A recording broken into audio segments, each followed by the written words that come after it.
तर आज दिनांक 29/3/2026 रोज रविवारला टाकळी या ठिकाणी अखिल धीवर विकास समिती भंडारा गोंदियाच्या वतीने आज विशेष सभा टाकळी या ठिकाणी आपण आयोजित केलेली आहे. त्या अनुषंगाने आपल्या अखिल धीवर विकास समिती भंडारा गोंदियाचे अध्यक्ष श्रीमाननीय मनोजी केवट हे आज त्या ठिकाणी उपस्थित झाले.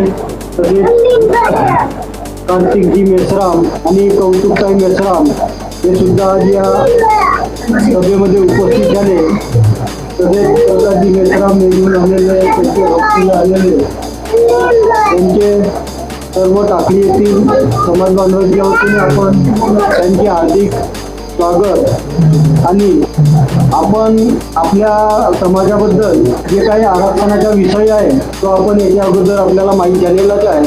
तर काही त्यामध्ये नवीन गोष्टी सुद्धा आलेल्या आहेत आणि महिलाविषयी सुद्धा जागृती आपल्याला कौतुकताई मेश्राम सुद्धा देणार आहे. तरी पण थोडक्यात का होईल आपण कार्तिकजी मेश्राम हे आपल्याला दोन शब्द सांगतील अशी मी त्यांना विनंती करतो. तर आज दिनांक 29 मार्च 2026 रोज रविवारला मौजा टाकळी येथे अखिल धीवर समाज विकास समिती भंडारा गोंदियाच्या वतीने समाजाचा विकास करण्याच्या दृष्टीने विशेष सभेचे आयोजन केलेले आहे. सभेचे मुख्य मार्गदर्शक व अध्यक्ष श्री माननीय मनोजी केवट आणि कोरो इंडिया विदर्भाचं टीम प्रमुख कौतुक मेश्राम आणि समाजसेविका आहे. महाराष्ट्र शासनाचा युवा पुरस्कार तिला मिळालेला आहे. आणि त्याचप्रमाणे ज्येष्ठ कलावंत श्री कृष्णाजी शेंडे, त्याचप्रमाणे प्रकाशजी मेश्राम, शालिकजी उके, किशोरजी शेंडे, धनराजी उके, प्रमोदजी उके, वसंताजी उके, खुशेरजी उके, पुरुषोत्तमजी उके, पूर्ण समाज बांधव आणि महिला भगिनी अखिल धीवर विकास समिती ही सातत्याने समाजासाठी काम करते. परंतु विशेष सभेचं का बरं आयोजन करण्यात आलेलं आहे. समाजाचं संघटन आपण ही समिती अनेक समाजात आतापर्यंत अनेक समित्या तयार झालेल्या आहेत. तुम्ही नाव ऐकलं असाल, एकलव्य सेना, भोई समाज संघटना, अनेक अशा कितीतरी संघटना झाल्या. त्या संघटनेबद्दल तुम्ही पेपर वृत्तपत्रातून ऐकलं. परंतु या समितीने 22 जून भंडारा जिल्ह्यामध्ये स्थापना झाली आणि समाजाला कशाची गरज आहे, का बरं गरज आहे, स्वातंत्र्य मिळून समाजाला 75 वर्ष झाले. पण या धीवर समाजाला अजून स्वातंत्र्य मिळालेलं नाही. फक्त आम्हाला माहिती होतं 15 ऑगस्ट ला स्वातंत्र्य झालं आणि 26 जानेवारीला प्रजासत्ताक म्हणजे लोकांच्या हातात सत्ता दिली. एवढं फक्त आम्हाला माहिती आहे. हे खरं आहे. पण खऱ्या अर्थाने स्वातंत्र्य म्हणजे नेमकं काय याचा अर्थही आतापर्यंत जे 100 वर्षाचे काही लोक झाले, आजही 75 वर्षाचे झाले, मोठमोठ्या डिग्र्या घेतल्या, त्यांनाही हा काम जमलं नाही. तो काम या समाजाचे एक म्हणतात ना, मूर्ती छोटी पण कीर्तिमान. तुम्ही त्याचं नाव ऐकलं सर, लाल बहादूर शास्त्री किती लहानशे होते तुम्हाला माहित आहे इतिहासात, पण त्याचं काम माहित आहे का तुम्हाला? तशासारख्याच या ठिकाणी मनोजजी केवट आहेत. लहानशे जरूर आहेत. मेंदूचा जर तुमच्या आमचा जर विचार केला तर 1350 ग्राम तुमच्या मेंदूचं वजन आहे. मग आपलं मनोजजी केवटच्या मेंदूचं वजन किती असेल? तेवढंच आहे. पण त्यांनी त्या मेंदूचा उपयोग डॉक्टर बाबासाहेब आंबेडकर यांच्या मेंदूचे वजन 1350 ग्राम. त्यांनी खऱ्या अर्थाने मेंदूचा उपयोग केला आणि एक चांगला काम केला, तो देशव्यापी. पण ज्या समाजात आम्ही जन्माला आलो त्याचं काय कोणी याचं उत्तर दिलेलं नाही आणि ते यांनी सुरुवात केली. आणि म्हणून समाजाला संविधानिक मूल्य आहे, संविधान आहे, संविधान तुम्हाला माहित आहे, मुलं म्हणतात, पण त्याचा अर्थ कोणी स्पष्ट केलेलाच नाही. आणि त्या अर्थाच्या अनुषंगाने मनोजजी केवट आणि त्यांची टीम, मला वाटतं 23 पासून नसं 21 म्हणजे 22 जून 2021 पासून तर आतापर्यंत म्हणजे आजच्या तारखेपर्यंत ते सातत्याने समाजात ज्याची खावी पोळी तर वाजवी टाळी. आणि म्हणून मनोजजी केवटने संकल्पना तयार केली, एक जिद्द, चिकाटी आणि विश्वास.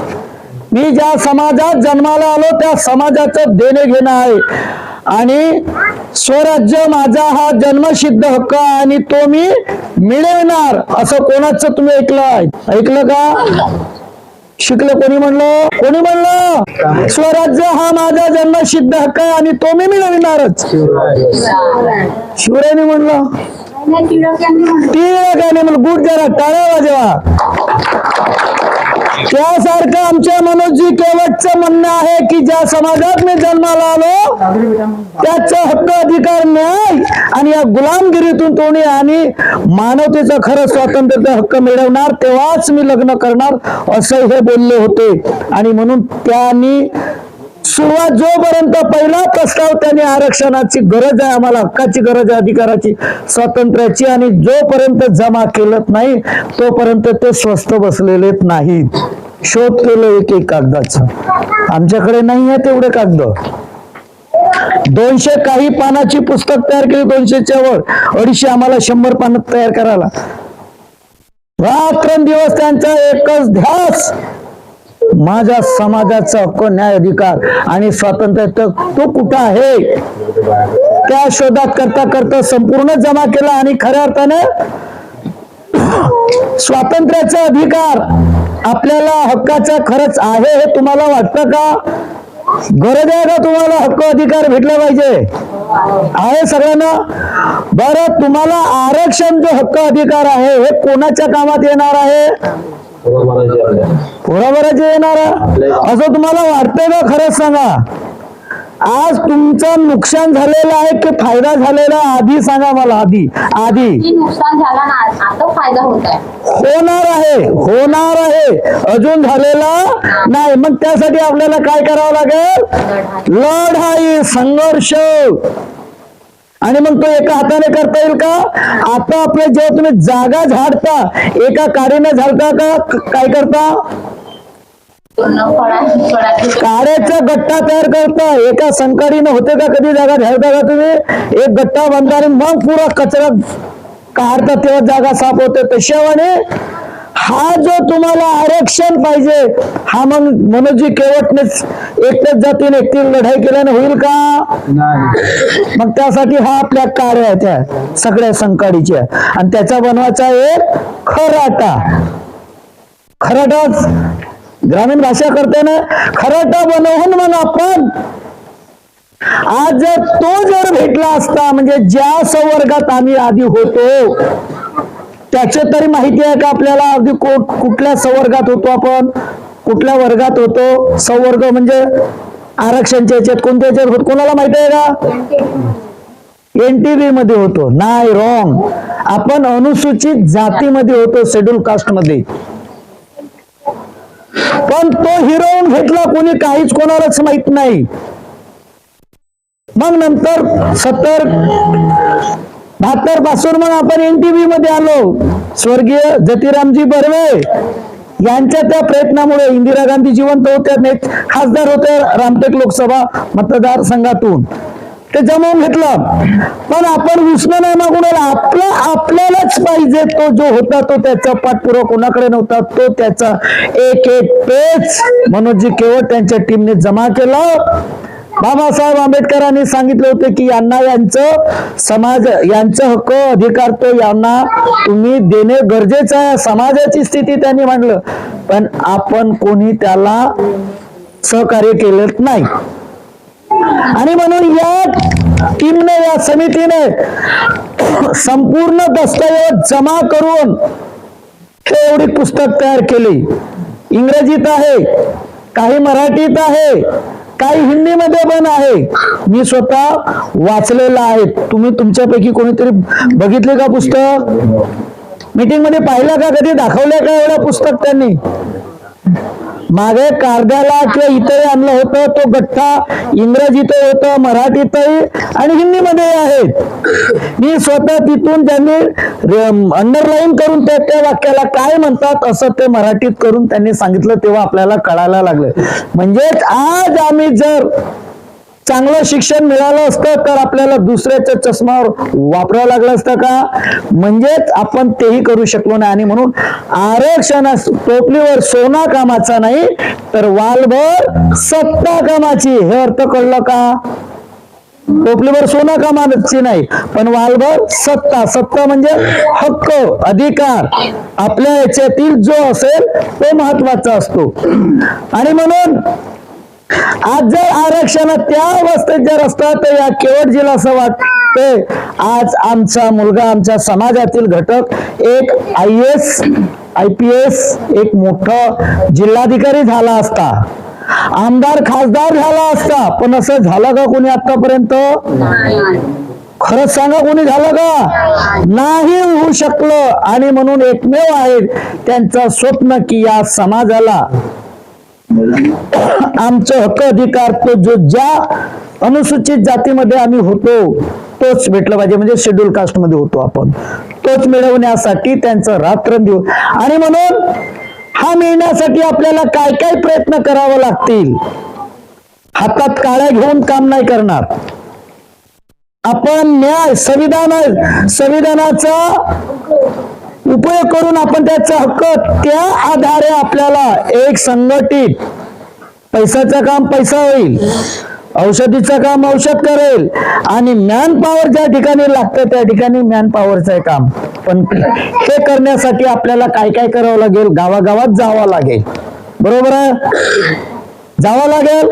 आज तुमच्या गावात आले, आज एक व्यक्ती अख्खा भंडारा जिल्हा आणि गोंदिया जिल्ह्यात एक व्यक्ती, 2 जिल्हे, 2 जिल्ह्यात तालुके, भंडारा जिल्ह्यात 7 तालुके, गोंदिया जिल्ह्यात 8 तालुके, 8 आणि 7 15. आता एक व्यक्ती 15 तालुक्यात कसं काय फिरणार? आणि म्हणून त्यांचे हात तयार करावे लागतील आपल्याला. मनोज सारखे डुप्लिकेट झेरॉक्स नाही का? डुप्लिकेट आता आम्ही समजा डुप्लिकेट. आणि असं जे करून आपल्याला संदेश, आणि जेव्हा ही लढाई विविध तऱ्हेने आपल्याला करावी लागणार आहे आणि म्हणून त्यासाठी आर्थिक पाठबळ यांची सुद्धा गरज पडणार आहे. कारण पैशाचं काम पैसा होईल. ठीक आहे, आज तुम्ही समजा 1000 लोकांच्या मापसाठी आपण येऊ शकणार, पण न्यायालयीन जर काम करायचं असलं तर तो काम वकील फुकट करतो का? कारण आपल्याकडे वकील पण नाही आहे. मी खरं सांगतो, एखादा असेल 1 किंवा 2 असं माझ्या माहिती प्रमाणे. वकील सुद्धा नाही आहे, प्रॅक्टिस वाले आहेत. पण असं कोणी झालेलं एक पहिले खंगार म्हणून होता गराड्याचा, मरण पावले. नंतर वकील एक 2, पण बाकीचे कुठे गेले आहेत आमचे? म्हणजे इतका मोठा समाज आहे आपला. नदीच्या किनाऱ्या जर लावलं ज्या ज्या ठिकाणी पाण्याचं पाणवट आहे त्या ठिकाणी हा समाज आहे, मासेमारीचा समाज आहे. समाजात मग मासेमारी आहेत, डांगरवाडे आहेत, सिंगाड्याचं, मुरमुऱ्याचा, जो मिळेल तो व्यवसाय. पण त्या व्यवसाय सुद्धा परिपूर्ण असा समाज अजून झालेला नाही. अनेक प्रकारच्या अन्याय अत्याचारात आजही खितपत आहे. आजही समाजाचा कुठलाच विकास झालेला नाही. आणि म्हणून एकमेव जर आपल्याला विकास करायचा असेल तर आरक्षण हा एकमेव माध्यम आहे. आज आरक्षण असतं तर मोठमोठ्या हुद्द्यावर जाऊन ते काम मिळाले असते. आणि म्हणून समाजाला जागृतीची गरज आहे, शिक्षणाची गरज आहे. आता शिक्षण शिकतील म्हणजे नेमकं कसं? आता तुम्ही शिकवाल तर कुठल्या भविष्यावर शिकवा? आज सध्या तुम्ही महाराष्ट्र पुरतं एनटी म्हणून आहे, म्हणजे इतर मागासवर्गीय. केंद्रात तर मात्र ओपन मध्ये आहे ना तुम्ही, ओबीसी. जेवढे जसं तेली समाज आहे, कुणबी समाजाला फी लागते तेवढी तुम्हाला लागते. जर तुम्ही तुमच्या हक्कात जर असते तर 100 रुपयात काम झालं असतं तुमचं. किती रुपयात? 100 रुपयात काम झालं असतं. म्हणजेच आम्ही पुन्हा अंधारातच आहोत. आणि संख्या तर भरपूर गाव आहेत आमचे. 50% गाव आहेत, 75% पचकडी सारख्या ठिकाणी जास्त आहेत. आणि म्हणून समाजात शिक्षणाचे प्रमाण जास्त आहेत नाही, पाहिजे होतं. आणि म्हणून त्याचबरोबर समाजात व्यसनमुक्तीचे प्रमाण हे सुद्धा कमी आहे. व्यसनच्या अधीन गेलेले आहेत, अंधश्रद्धेच्या. कारण शिक्षणाचा अभाव कमी असल्यामुळे अंधश्रद्धेत गेले, व्यसनाच्या अधीन गेले, अनेक रूढी परंपरेत गेले. कारण त्यांना काही गोष्टी कळायला लागत नाही. कोण समाजाचा इतिहास ज्याने तयार केलं त्याबद्दल किती लोकांना माहित आहे? बरं, समाजात किती लोक लेखक आहेत तुम्हाला कळलं का? नावाजलेले लेखक कोणी आहेत का समाजात? एखाद्याच्या इतिहासात पुस्तक तयार झाला आहे, कितीक समाजातील इतके जेव्हा लोकसंख्येच्या प्रमाणात आहे, कितीक आपल्या समाजातील लोकांना अवॉर्ड भेटला असं कोणाला तुम्हाला माहित आहे का? किती काय? आणि मग बाकीचे समाज एकट्यानेच होतो का? ठीक आहे, मला 5-6 अवॉर्ड भेटले, पण समाज म्हणलं की गावचे गाव आहेत ना, मग त्या गावात नाही पाहिजेत का? लोक तर भरपूर आहेत. आणि म्हणून संगत कशी करावी? शिक्षणाचे प्रमाण, महिलांचे शिक्षण, महिलांचे आरोग्य, मुलींचे शिक्षणाचे प्रमाण, महिलावरील अत्याचार, कायदे याच सुद्धा माहिती बऱ्याच गोष्टीत मागे आहेत. आणि एकंदरीत या सगळं चक्रव्यूहातून या समाजाला जर काढायचं असेल, एकच उपाय आहे, तो म्हणजे आरक्षण. आणि म्हणून या आरक्षणासाठी जेव्हा आम्ही खूप प्रयत्न करतो इकडून तिकडून, या रस्त्यांपर्यंत त्या रस्त्यांपर्यंत, पण आळ आला आहे, शेवटी काय येतो? आरक्षण. प्रयत्न मला वाटतंय आता समजा मी जर शेड्यूल कास्ट मध्ये असतो तर मला माहित आहे का तुम्हाला, मी खूप मोठ्या चांगले अवॉर्ड घेतले असते आणखी. पण त्याच्यात काही मला म्हणजे हे येऊन राहिले आड, म्हणजे जातीय. जसं लोकशाहीर अण्णाभाऊ साठेचा जो अवॉर्ड आहे तो कास्टिजम मध्ये आहे, संत रविदासचा तो पण कास्टिजम मध्ये आहे. फक्त डॉक्टर बाबासाहेब आंबेडकरचा जनरल मध्ये आहे. लोककवी वामनदादा ककरडकचा आता मी त्याचं पाठवलंय. मराठी विज्ञान साहित्य परिषदेचा मुंबईचं ते पण पाठवलंय. वनश्री छत्रपती शिवाजी महाराज हा जनरल आहे, तो पण मला भेटला आहे. पण अनेक याच्यात मध्ये आता जेव्हा कुठेतरी आमच्या इथे मनोजी केवट यांनी माहिती आहे का, यांनी पुस्तक लिहिले होते, एक साहित्यिक म्हणून झाले, तेव्हा ती प्रेरणा मला मिळाली. आमच्या समाजात एक साहित्यिक भंडार आहे, तर फक्त एकच आहेत का मनोजी केवट? दुसरे नाही आहेत का? गोंदियामध्ये एक माणिकरावजी गेडाम, ते एकमेव फक्त साहित्यिक त्याचं नाव होते, बाकीचे कोण?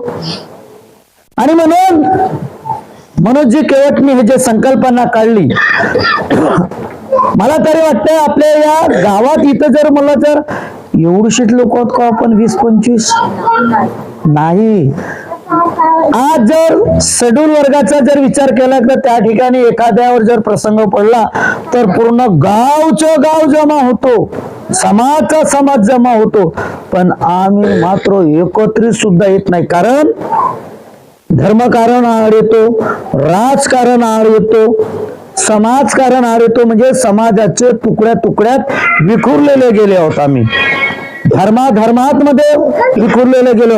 पण आमचा समाज कुठला असेल तर मानवता हा समाज आहे, आणि एक संवर्ग हा आपला न्याय हक्क अधिकारासाठी आहे खऱ्या अर्थाने. पण इथेही आम्ही एकत्रित बसत नाही. समाज म्हणजे काय हे सुद्धा आपल्याला कळायला पाहिजे. समाज म्हणजे ज्या समूह गटात मध्ये आपण देवाणघेवाण करतो, कशाच कागदपत्राचं देवाणघेवाण, एक व्याख्या कळली पाहिजे समाज कोणाला म्हणावा. आता तुमच्या कुठेतरी एखाद्या ठिकाणी योजना घ्यायची असेल, हा भाऊ मग मी कुठल्या जातीचा, त्याचं दाखव पुरावा तो लागतो. म्हणजे तो समाज वर्गाचा पाठपुरावा लागतो ना. कोणत्या याचा द्याल मग तुम्ही? ढिवरच द्याल ना. मग आणा शोधून शोधू. म्हणजे हा आपला एक समाज वर्ग. मग आपण मानवता जात जर म्हणून मग द्या. मग समजा कुणबीची भेटेल का तुम्हाला? तेलीची भेटेल का? खातीची मिळेल का? नाही मिळणार. म्हणजे आपल्याला काय आणावं लागेल? ढिवरच. बरोबर आहे का नाही? अरे भाऊ खरं की कुठं आहे? डोक्याला पडतं का? डोक्याला पटून राहिलं का बाहेर जाऊन राहिलं डोक्याच्या बाहेर? पटून राहिले. आणि म्हणून या सगळ्या गोष्टीसाठी आपल्याला एकत्रित होणे आहे. आणि चाहे काही असो, बाबासाहेब आंबेडकरांनी त्यावेळेस संघर्ष केला. किती त्रास केला त्यांनी. सावित्रीबाई फुलेंनी पुण्यात पहिली शाळा काढली तर लोकांनी तिचं स्वागत केलं का? का केला? किती मोठा त्या काळात बाबासाहेब आंबेडकर देश स्वातंत्र्य. मग आपल्याला एक समाजाचा हक्क अधिकार मिळत. तुमच्या हातात मनोजी केवळ काठ्या घ्या म्हणतात का? एकामेकाला मारा म्हणतात का? मग काय सांगून राहिले ते? मुख्य काय उद्देश आपल्याला? जमा होणे. कागद पुरवायचा जमत असेल तर तो करा. तो काम नाही जमू शकत. मग आपल्याला ही लढाई मॅन पॉवर जिथं दाखवायची आहे त्या ठिकाणी गेलोच पाहिजे.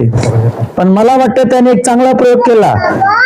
असा प्रयोग करता करता कलावंत काही तयार करता येतील का? आणि म्हणून तो एक प्रयत्न त्यांनी स्वप्न होता त्याच्या मनात मध्ये की आपण लोकांना मेसेज जर जागवायचा असेल तर आपल्याकडे पैसा तर नाही आहे. मग काय करता येईल?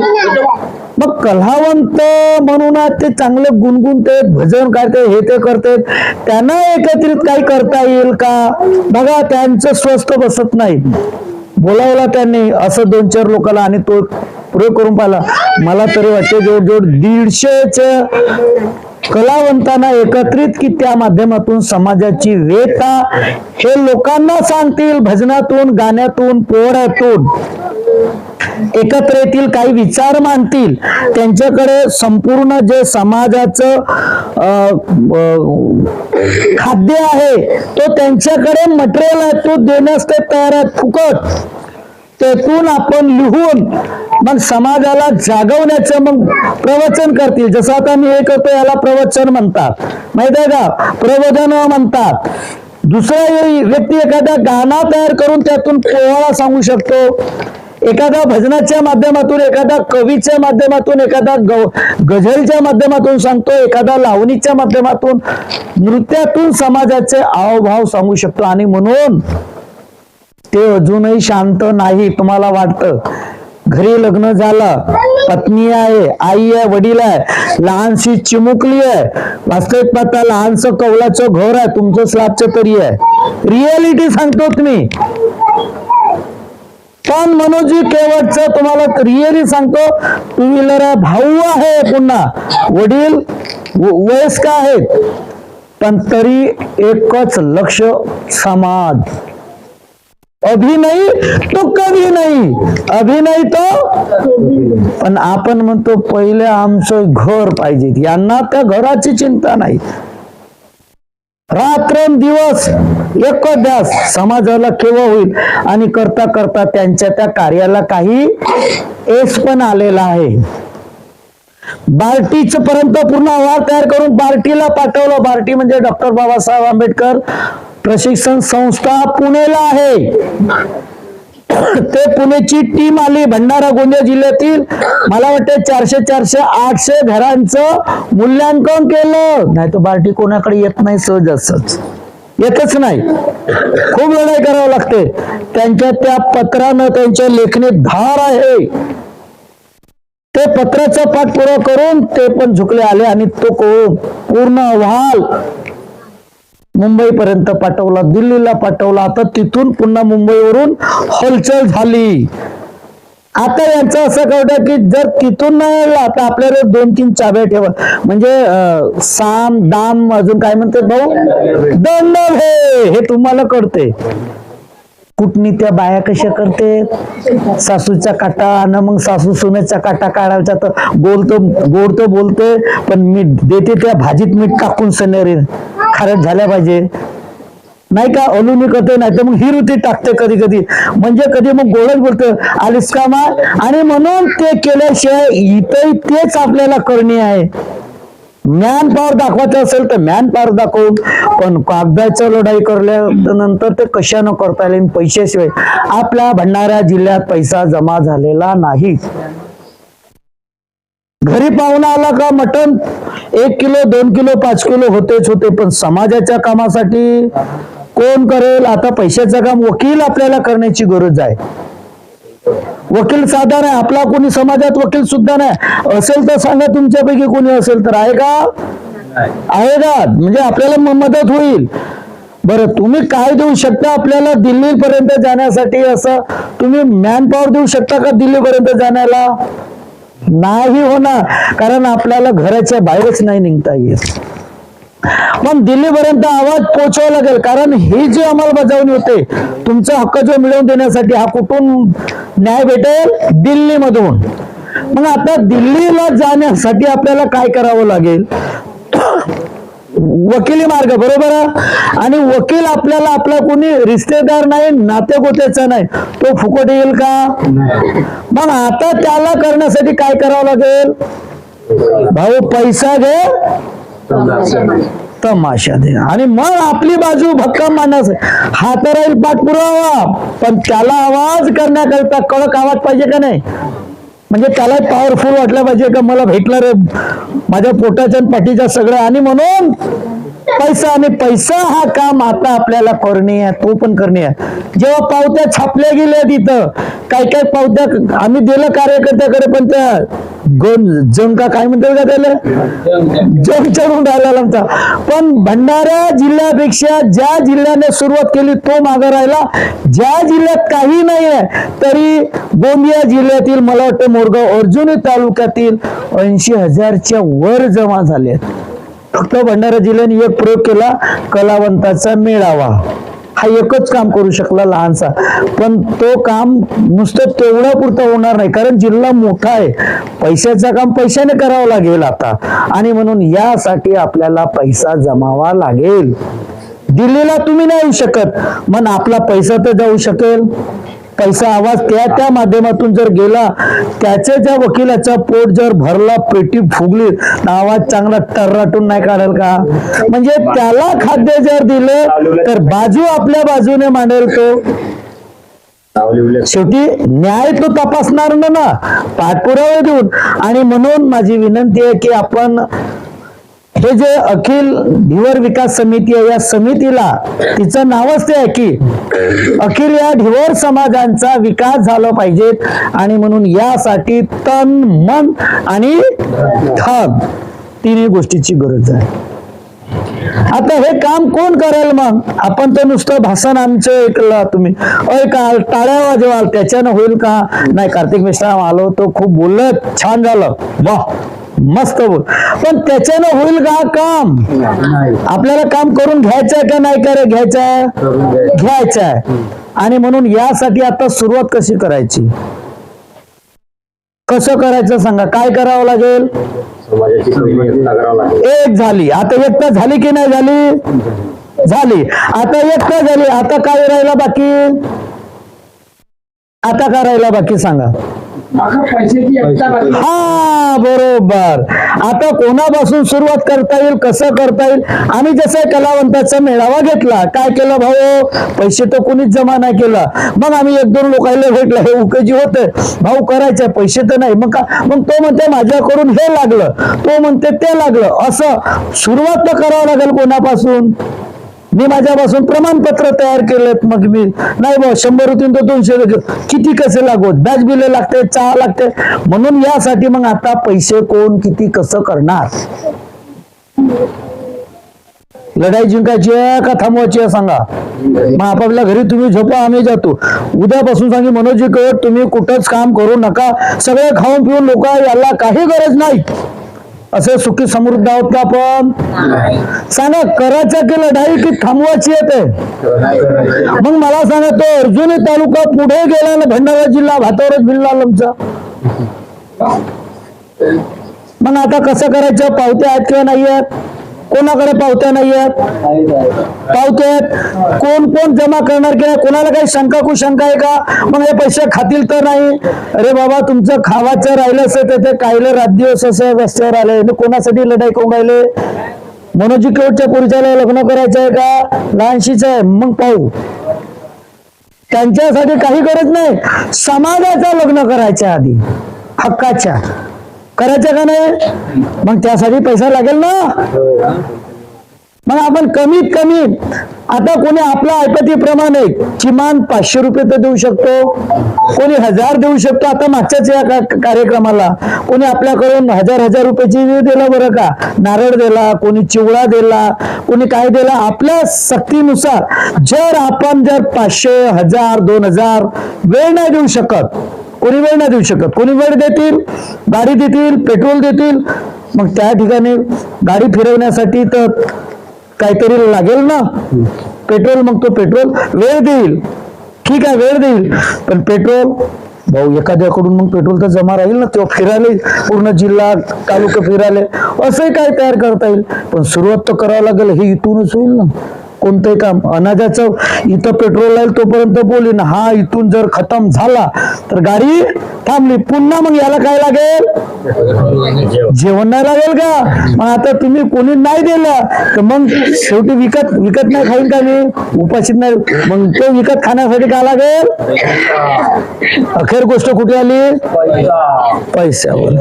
मग सांगा आता कोण कोण किती किती देते? सांगा आता, हात वर करा. आता काय करायचं कोणापासून? आम्ही हे स्वतः आमच्यापासून सुरुवात केलं होतं. आता सांगा काय करायचं? तुम्हीच ठरवा काय करायचं. मालक तुम्ही सगळे, ही तर कोणी हे नाहीये. वारंवार करावं लागतं, कोणी महिन्याचे देते. जनार्दनजी खेळकर आहेत जे आहेत, मी पाहतो मला वाटतं तो महिन्याचे 500 ते 1000 रुपये देतो आहे. महिन्याच्या 3-4 झाले तर देतात, एकही महिना नाही देतच आहे. हा सांगा, बोला काय करायचं? काय करायचं? पैसा गोळा करावा लागेल. पण कोणापासून कसं करता येईल सांगा ना. बोला ना तुम्ही, आता बोला. इथं बंडी अटकू नये. बंडी कोणाला अटकते?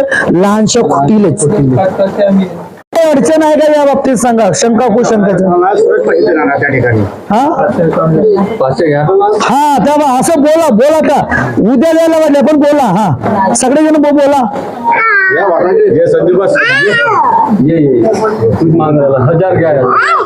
ना आपल्या स्वेच्छेनं सांगा. चला तुम्ही एक एक आकडा तर सुरू करा. बोला अरे बोला. आणि एक सांगतो तुम्हाला, कुठलाही कार्यक्रम जेव्हा सुरू करतात त्यावेळेस त्या व्यक्तीचा परिचय देणे गरजेचं असते. आता सांगतो तुमचं इथं काय होऊन राहिली गडबड, जेव्हा सांगतो इथं सगळे लोक तुम्ही सगळं काय देऊ शकता. हे मनोजी कोट कोण आहेत? कौतुकताही मिश्रम कोण आहेत? तुम्हाला कळलं? भंडारा जिल्ह्याचं युवा पुरस्कारती आहे आणि कोरो इंडिया ज्यामध्ये या संस्थेचं नियंत्रण आणि सहकार्य करते त्याची ती विदर्भाची टीम लीडर आहे. म्हणजे आपण त्या गोष्टी, आता मी कोण? कार्तिक मेश्राम म्हणलं फक्त, मला मी कोण आहेत काही माहीतच नाही. म्हणजे आमच्या इथं कोण आहे? कार्तिक मेश्राम आहे. डॉक्टर बाबासाहेब आंबेडकर समाज भूषण पुरस्कारती आहे मी. गव्हर्नमेंटचा प्रसारक आहे, रिपोर्टर आहेत मी. समजलं का? लेखक कवी आहे मी, परीक्षक म्हणून काम करतो आणि शासकीय योजनेचा प्रसारक म्हणून आहे. पण हे आमचं आम्हाला बोलताना, जसं आम्ही मनोजजी बोलताना एखाद्याला जी जर शब्दाने म्हणलं आपला तोंड झिजत नाही.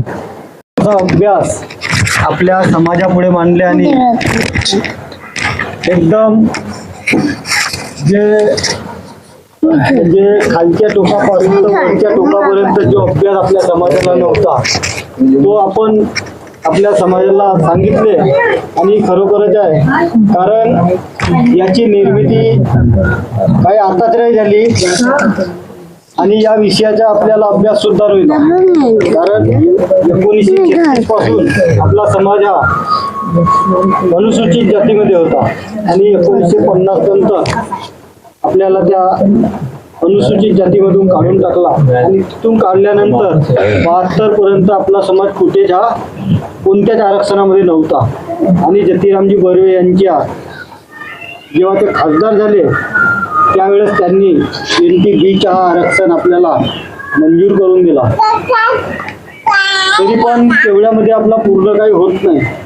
आणि हे जी आम्ही 1936 मध्ये अनुसूचित जातीमध्ये होतो याचा जो शोध लागला हा याच्या अगोदर काही कोणी आपल्या समाजामध्ये शिकले होते किंवा नव्हते होते, पण याचा शोध का लागला नाही.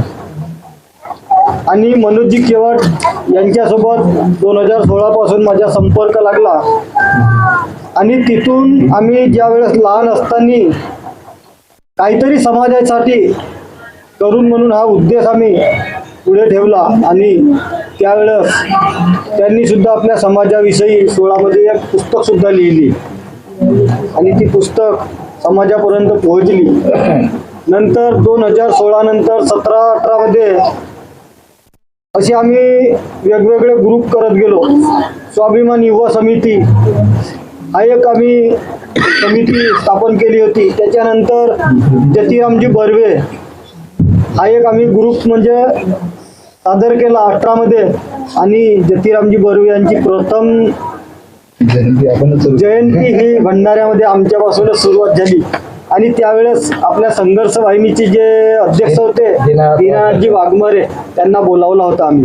त्यावेळेस फक्त आम्ही 10 ते 12 पोरत होता आणि जास्त काही तुमच्या वयीचे नाही कोणी नाही. तर त्यांनी सुद्धा मार्गदर्शन असा केला की समाजासाठी काहीतरी पुढे येणारे गावाच्या गावं नसले तरी चालेल, पण तुमच्यासारखे हे 5 ते 10 मुलं जर समोर आले तर या समाजाची समोर उन्नती होईल. आणि त्यांच्यात तो शब्द आमच्या मनामध्ये लागला आणि त्याच्यानंतर मग आम्ही असे 4-5 ग्रुप आम्ही तयार केला आणि रात्री बेरात्री आम्ही केव्हा मिटिंगा घेत होतो. मी एकला या ठिकाणी एकदा माझ्यासोबत गणेशुकी आला होता, बरोबर आहे.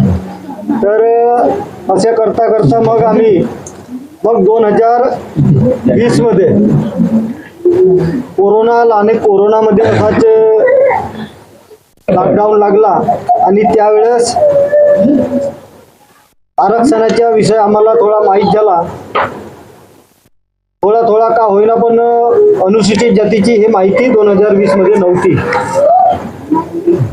नंतर मग आम्ही 36 दिवस रेग्युलर दररोज 36 दिवस कोरोना काळामध्ये ऑनलाईन मीटिंग केला, ते व्हॉट्सअपवर. त्यावेळेस असा तो व्हॉट्सअपचा काही समजत नव्हता, पण म्हणजे आपला स्पीकर म्हणजे व्हॉट्सअपवर बोलून झाली ते साऊंड रेकॉर्ड, बरोबर आहे, व्हॉइस रेकॉर्ड म्हणून हे 36 दिवस मीटिंग चालली. आणि त्याच्यानंतर मग विचार केला विद्यार्थ्याचा, मग विद्यार्थी संवाद म्हणून हा एक ग्रुप काढला, बरोबर आहे.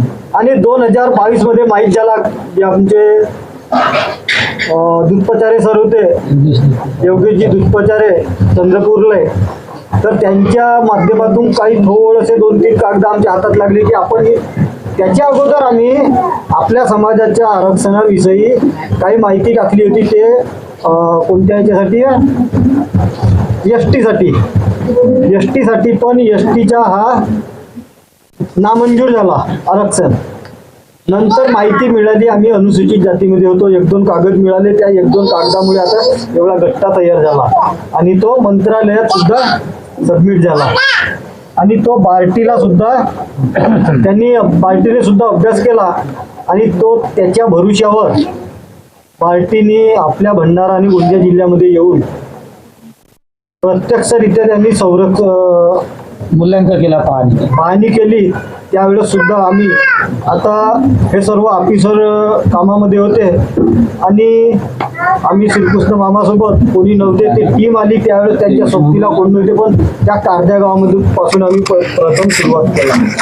आणि तिथून सुरुवात केल्याच्या नंतर डुकराचा व्यवसाय आपला ढेवराईचा राहते म्हणून खरंच अस्पृश्य आपण आहोत किंवा नाही, तर त्या कारणावरून तिथून आपण दाखवून दिला. त्यावेळेस आम्ही त्या ठिकाणी हजर होतो.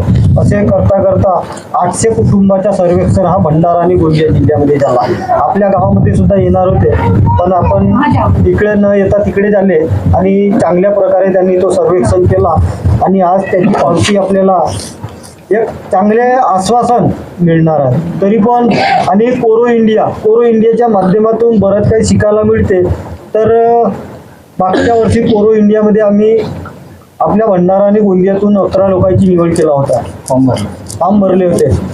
तर त्या फॉर्ममध्ये फक्त 4 फॉर्म सिलेक्ट झाले. तसे पहिल्यांदा ते आले तर भंडाऱ्यामध्ये त्यांनी इंटरव्ह्यू घेतली आणि 11 जणांमधून 4 जणांचा त्यांनी फॉर्म म्हणजे सिलेक्शन केलं आणि सिलेक्शन केल्याच्या नंतर दुसरी इंटरव्ह्यू आम्हाला नागपूर या ठिकाणी बोलावण्यात आलं. तर मनोज गौतम, मी होतो, कौतुक होते आणि एक दिगोरे उषाताई दिगोरे होते. तर त्या ठिकाणी आमची इंटरव्ह्यू झाली. इंटरव्ह्यू झाल्याच्या नंतर उषा दिगोरे आणि मनोजजी केवड यांचा त्या ठिकाणी नंबर लागला.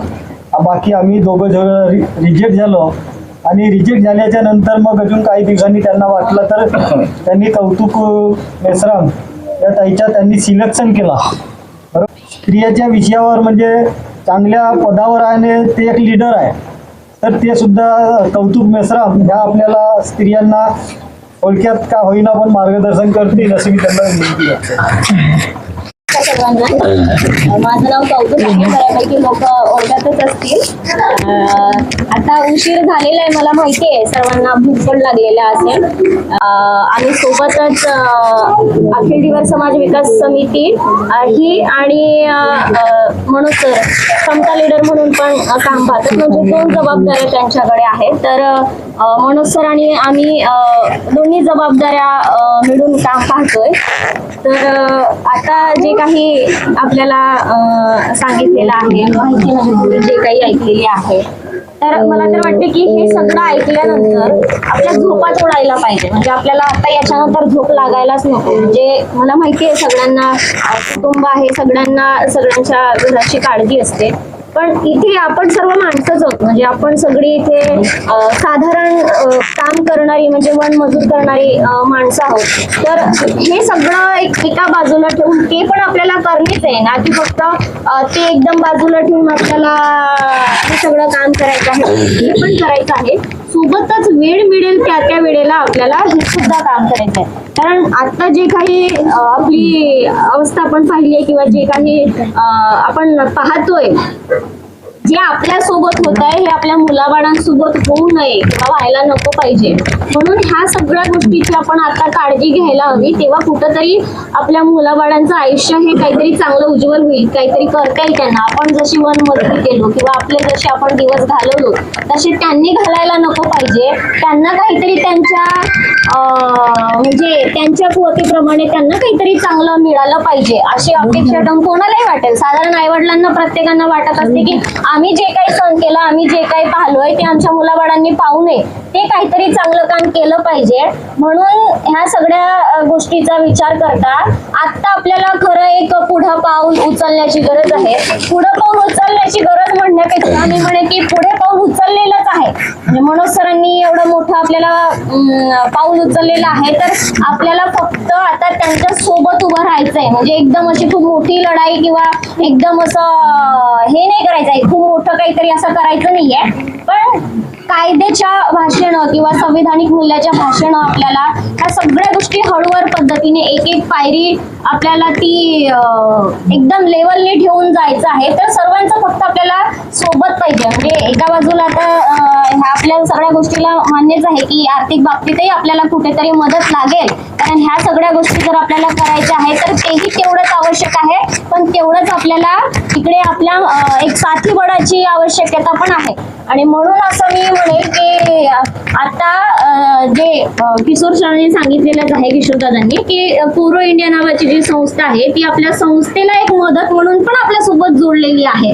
तर आता ह्या सगळ्या गोष्टी आपल्याला एक एक जोडत आहे. मोरगाव अर्जुनी सारखा तालुका आपल्याला एवढ्या मोठ्या संख्येत, कदाचित तुम्ही ग्रुपवर असाल तर पाहत असाल, तर किती जास्त प्रमाणामध्ये त्यांच्याकडनं आपल्याला सपोर्ट मिळत आहे, बाकीचे पण आपल्याला ज्या पद्धतीने मदत करत आहे, तर आपण सुद्धा एक कुठेतरी हे सगळ्या गोष्टी पाहून इन्स्पायरिंग व्हायला पाहिजे. म्हणजे कुठेतरी आपण ह्या सगळ्या गोष्टी एक स्वतः विचार करायला पाहिजे की ती लोक एवढ्या आपल्याला मदत करत आहे, तर आपण का नाही, आपण करू शकतो असा एक विचार घेऊन आपल्याला आता सगळ्या बाजूने थोड्या थोड्या का होईना बाबतीत सगळी लोक आपल्याला मदत करत आहेत. आणि कोरो इंडिया पण आपल्याला एक पाठबळ म्हणून आपल्या सोबत आहे.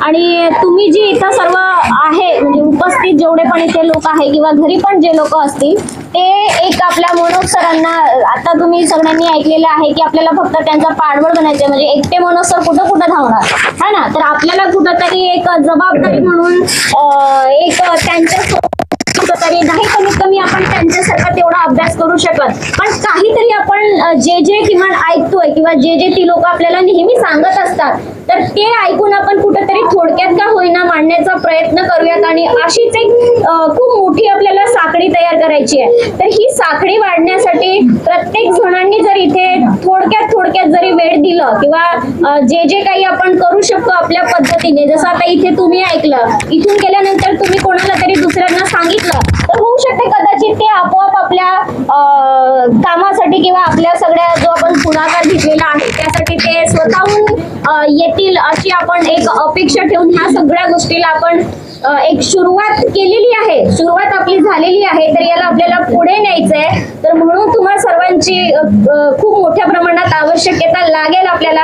आणि नुसतं पुरुषांनीच आपल्याला मदत करतील किंवा पुरुषांचा जेवढा सहभाग असेल तेवढाच आपल्याला महिलांचा सुद्धा सहभाग असेल, हे थोडंसं एक लक्षात घेऊन पुढच्या वेळेला किंवा अजून तुम्ही महिलांनी आता जिथे या म्हणजे वेळी जेवढ्या उपस्थित आहेत ज्या घरी आहेत आता महिला, तर तुम्ही त्यांना कधी सांगितलं तर कदाचित पुढच्या वेळेला त्यांचा सुद्धा आपल्या या बैठकीमध्ये सहभाग वाढेल.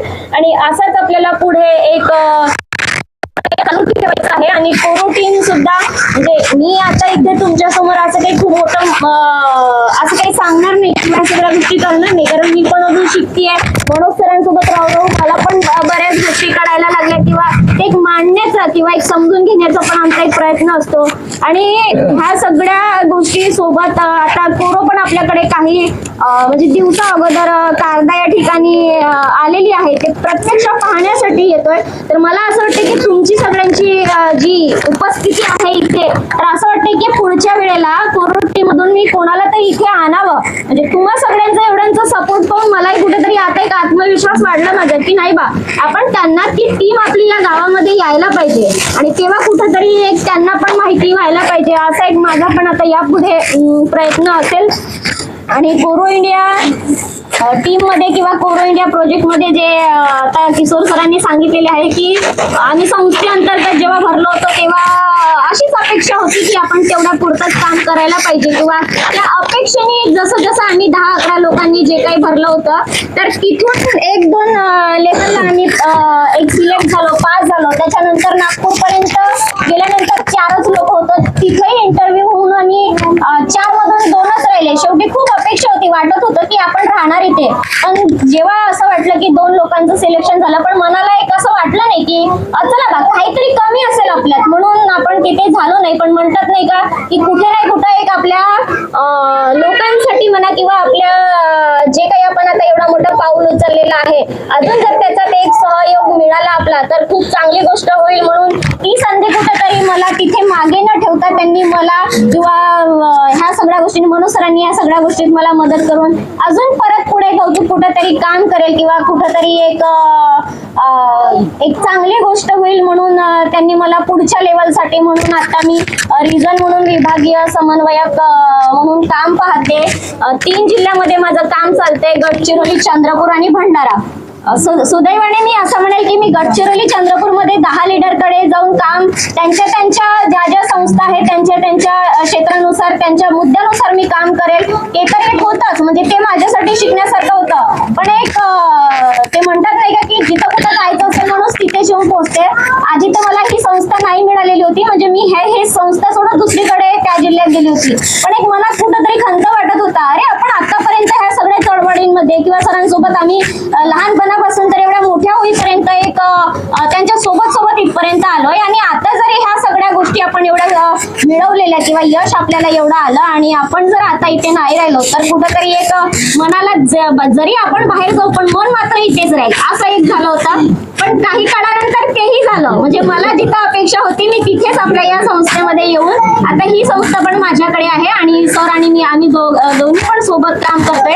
आणि हा टाकळी क्षेत्र पण त्यांनी आवर्जून घेतलेलं आहे कारण ह्या सगळ्या लोकांची एक कळकळ एक ह्या सगळ्यांचं प्रोत्साहन पाहून त्यांनी घेतलं. आणि मला असं वाटलं सरांनी फोन केला की आपल्याला जायचंय टाकळीला. तर मलाही वाटलं की चला बा आपण गेलं पाहिजे किंवा आपणही ह्या सगळ्या गोष्टी समजून घेतल्या पाहिजे.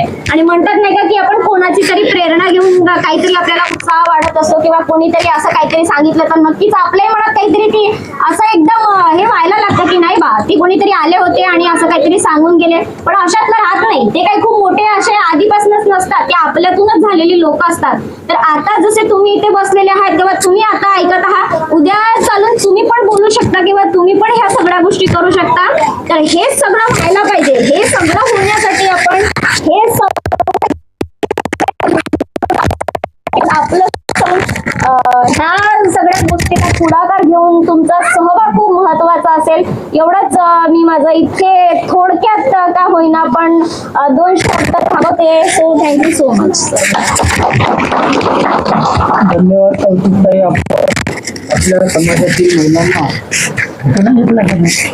खूप चांगल्या प्रकारे माहिती दिली आणि खरोखरच आहे कोरो इंडिया या माध्यमातून स्त्रियांसाठी काय करता येईल. तर आपल्या गावातून सुद्धा कोरो इंडिया याकरता आपण नाव दिलेले आहे. त्या ठिकाणी कल्याणी उके आणि अनिल केवळ आणि माझ्या नाव सुद्धा आहे आहे नाही. तर कोरो इंडिया याच्याविषयी बरेच काही माहिती आहे आपल्याला म्हणून तर सांगणार आहे. आपण आपल्याला जी माहिती पर्यंत आपण आपल्या गावाला गेलो तिथे आपले समाज बांधव जरी दिसले तरी ही माहिती आपल्या समाजाची आरक्षणाची ही माहिती त्या ठिकाणी मांडवली पाहिजे. कारण आम्ही ज्या वेळेस कुठेही जरी गेलो तरी ही माहिती आम्ही मांडत असतो आणि सांगत असतो. कधी कधी या विषयावर काही वेगळे परिणाम निर्माण होते पण ते आपल्याला हँडल करता आले पाहिजे. आम्हाला पहिले बोलता नव्हता येत. आता काही गोष्टी आम्ही समाजापुढे मांडू शकतो.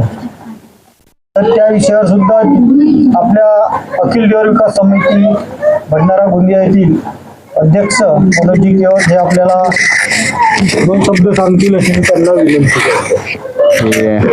कार्तिक भाऊ पण बोलले आणि कौतुकताई पण बोलल्या. कोरोचा पण कोरो काय कोरो तुम्हाला सगळे प्रश्न पडले असतील. कोरो काय आहे. कोरो नावाची एक वेगळी संस्था आहे जी महाराष्ट्रामध्ये एक वंचित घटकांसाठी काम करते. ही 1989 पासून काम करते. तर हे डायरेक्ट कसं जात नाही पण ज्या काही समाजावर म्हणजे काम करणाऱ्या ज्या काही संस्था असतात तर त्यांची किती चांगलं काम ते करतात म्हणजे कुठल्या घटकासाठी करतात. तर मग ते अशा संस्थांना अर्ज करावा लागतो. अर्ज केल्याच्या नंतर ते फेलोशिप देतात आणि त्या फेलोशिपच्या आधारावर मग त्यांना तो एक पाठबळ मिळतो काम करण्यासाठी. आणि वैचारिक देखील त्यांच्या ट्रेनिंग होणं, काम कसं करायचं कसं नाही त्या सगळ्या गोष्टींवर ट्रेनिंग देणं आणि हे सगळं काम ते चांगलं करतात. आणि जो मुद्दा जो आपला असतो कामाचा त्या मुद्द्याला अधिक सक्षमपणे कसं लोकांपुढे नेता येईल त्यासाठी ते सहकार्य करतात आणि फार चांगला काम ते करतात. आपल्यासारख्या अनेक वंचित समूह आहेत, आदिवासी पारधी सारखे, कोलाम समाज, माडिया सारखे समाज, तुमचे काय म्हणतो पुन्हा कातकर वगैरे सारखे समाज आहेत. या सगळ्या समाजावर जे काम करणारे आहेत त्यांच्या सगळ्या संघटना संस्था त्या ठिकाणी त्या जुळलेल्या आहेत सगळ्या आणि एक वेगवेगळा अनुभव आहे प्रत्येकांचा.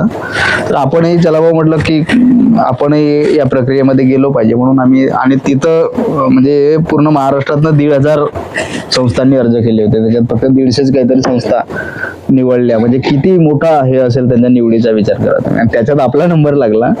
त्याच्यात आम्ही 11 लोकांचे फॉर्म टाकले, पण 11 पैकी 2च सिलेक्ट झाले आणि बाकीचे सगळे रिजेक्ट झाले. किशोर भाऊ पण त्या प्रोसेसमध्ये, त्यांची प्रोसेस खूप कठीण असते. जर आपण साधा माणूस घेतला आणि एखाद्याला टाकला तर तो बसतच नाही, ते लगेच रिजेक्ट होते. त्याच्यासाठी मुरावं लागतं सामाजिक कार्यामध्ये, म्हणजे काय स्वतःला सगळं त्याच्यात हे करावं लागते. आणि कदाचित यावेळेस नाही पण पुढच्या वेळेस किशोर भाऊ कदाचित त्याच्यात टिकतील, आणखी काही नवीन लोक पण याच्यामध्ये येतील आणि ते पुढे पुढे आपण जाऊ. काही त्यांचा पण एक वैचारिक चांगला हे होतो आणि समाजामध्ये काम करण्याची ताकद भेटते आणि बाकी सगळ्या गोष्टी चांगल्या गोष्टी त्या ठिकाणी होतात. तर हा सगळा एक कोरूचा भाग झाला आणि आता आपण त्याच्यात आहोत, त्या प्रक्रियेमध्ये आहोत, प्रोसेसमध्ये आहोत. पण मुळात जो आपला काम आहे की ज्या कामासाठी आपण एकत्र आलो आणि आजची मीटिंग का म्हणून लावली, आता आपल्याला सगळ्याला घरी जायचं आहे कारण वेळ झाली, तर ते होणार आहे. आणि पुढे माहित ना जेवायला भेटते की पाणी भेटते की नाही, असे दिवस येतील. त्याच्यामुळे ह्या सगळ्या गोष्टी राहतील. पण विषय असा आहे की आता आपण फार महत्वाच्या स्टेजवर आहोत आरक्षणाच्या संदर्भामध्ये, आणि म्हणून ही महत्वाची बैठक लावली की याच्या पुढे तुम्हाला आता दर महिन्यालाच बसावं लागणार आहे.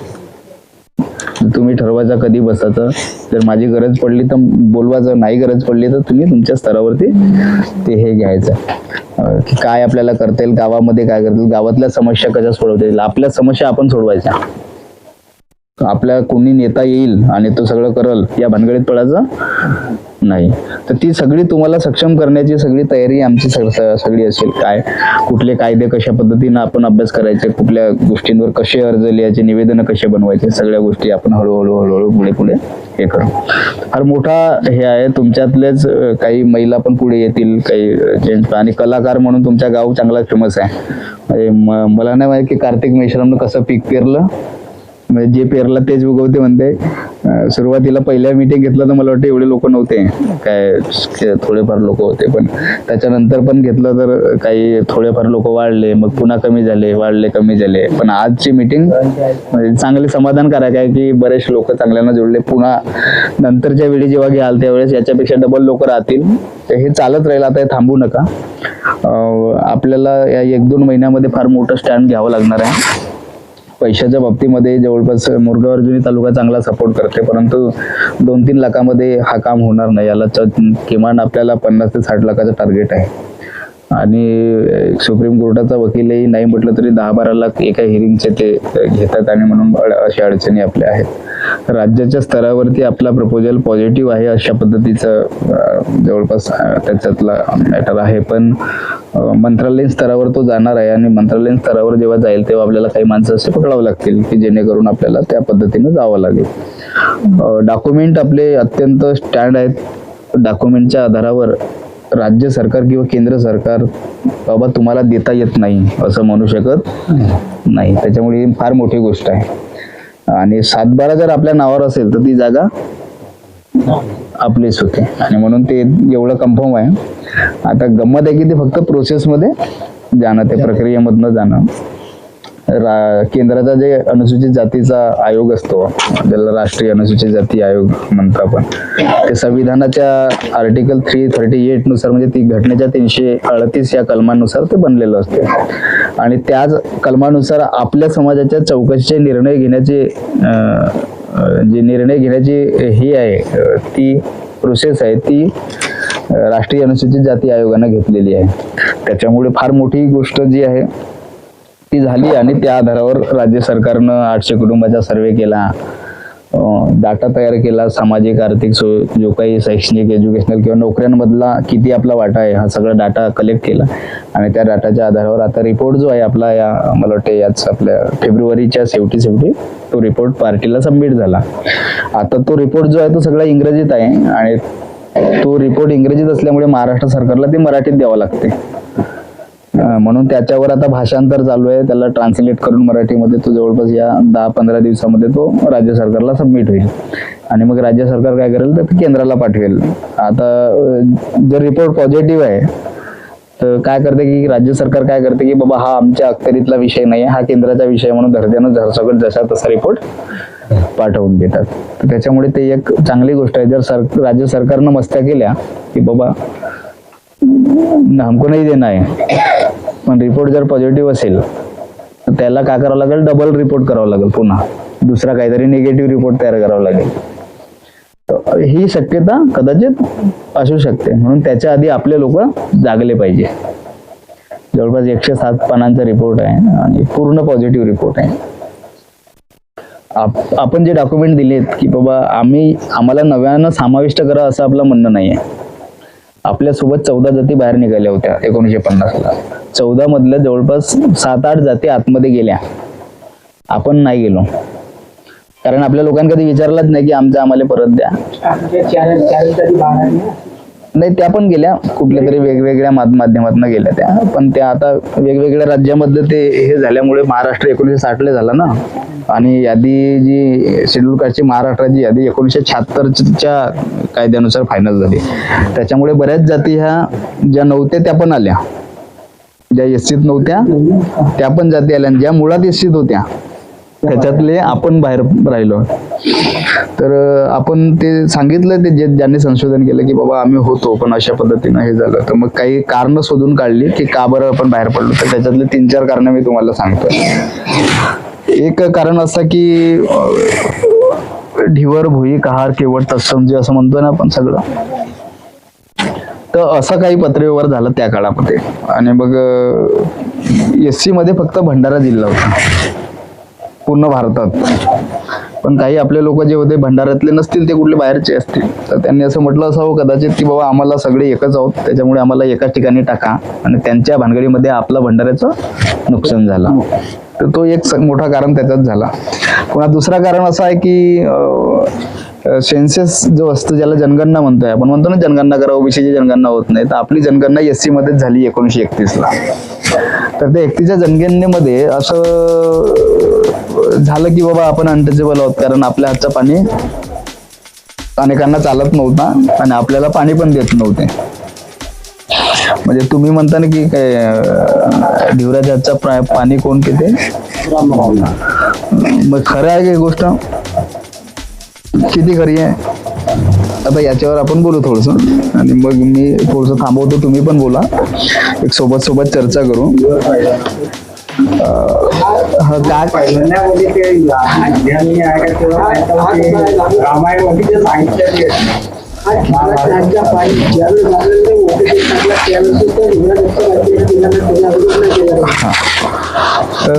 हे 50च्या नंतरच्या गोष्टी असतील, आणि म्हणून मग आम्ही काही रेकॉर्ड जे डॉक्युमेंट काही शोधलो, त्याच्यात एक हे आहे का, हे हे अस्पृश्यता निवारण नावाचं एक पुस्तक आहे, सातवडेकरचं. मला वाटतं हा कधीची आवृत्ती आहे, 1927ची आवृत्ती आहे. 1927ला पुस्तक प्रकाशित झाली होती. तर याच्यामध्ये एक यांनी म्हटलं आहे, कुणाला वाचता येते का? कोण वाचते? तुमच्यातलं एक जण यावर पोहोचा, वाचा बरं.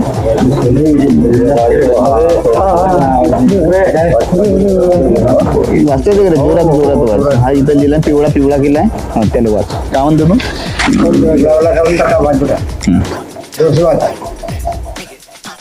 इकडे तोंड कर, तिकडे त्याच्याकडे तोंड कर, मला माहिती, मला नको वाचून दाखव, तिकडे वाचून दाखव. ऐसे शूद्र वे जतिया जिनके हाथ ना पानी भी ब्राह्मण नहीं लेते, वह ढिवर खाती योगा लंबन यादी.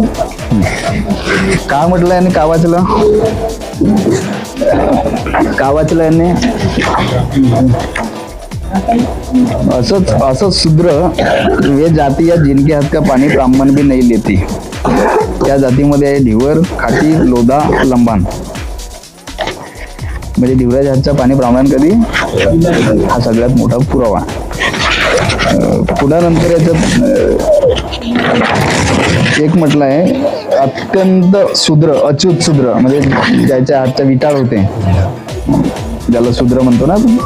तर त्याच्यामध्ये इथं घे वाचतो ना, हा पिवळा केलेला आहे. चल वाचले तर जोरात वाच, जोरात वाच. तर पिवळावाला अच्युत शूद्र महार मांगे मेहतर शिवर धीवर यादी पूर्ण वही कृत जातीया तर हे पूर्ण बहिष्कृत जाती असं म्हटलंय त्यांनी की अत्यंत म्हणजे अतिशूद्र म्हणजे खूपच बहिष्कृत जात. जसं तुम्ही आता महार कम्युनिटीला समजता ना किती शूद्र आहेत ते त्यांचं नाव घेतलं का तुम्हाला हे वाटतं. आता त्या यादीत आपण आहोत. अत्यंत अच्युत शूद्र महार मान मेहतर धीवर आदी पूर्ण बहिष्कृत जाती.